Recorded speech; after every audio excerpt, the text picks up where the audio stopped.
Ciao, ho detto in telecronaca che sei stato uno dei più bravi ad adattarti subito a questo stranissimo secondo tempo giocato a 15 giorni di distanza. Sì, è vero, non è stata una partita facile, lo sapevamo, però poi tradire il fare, come si dice, c'è di mezzo il mare, però siamo riusciti a portarla a casa, non siamo stati belli da vedere, però l'importante alla fine è portare a casa i 3 punti, perché i 3 punti di oggi valgono come i 3 punti di Borgoricco e tante altre domeniche. 3 punti che valgono la testa della classifica perché siete davanti al Cavarzano con 30 punti, voi 32, quindi direi bene, insomma, dopo un inizio così Sì. avete trovato il bandolo della matassa.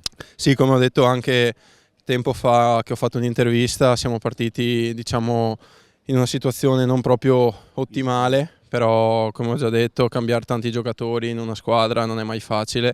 Siamo riusciti a trovare la quadra giusta e tutti ci impegniamo, la domenica andiamo forte perché in settimana andiamo forte e poi la verità è che la domenica è sempre lo specchio della settimana, quindi dobbiamo continuare così, però se domenica non portiamo a casa i 3 punti e il Cavarzano vince torniamo sotto, quindi testa domenica e basta insomma e poi ci riposiamo.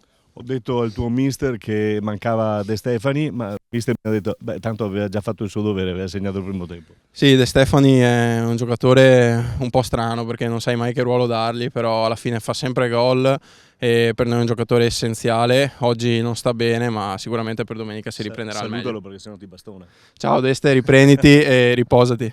Bene, grazie a Pasian, complimenti.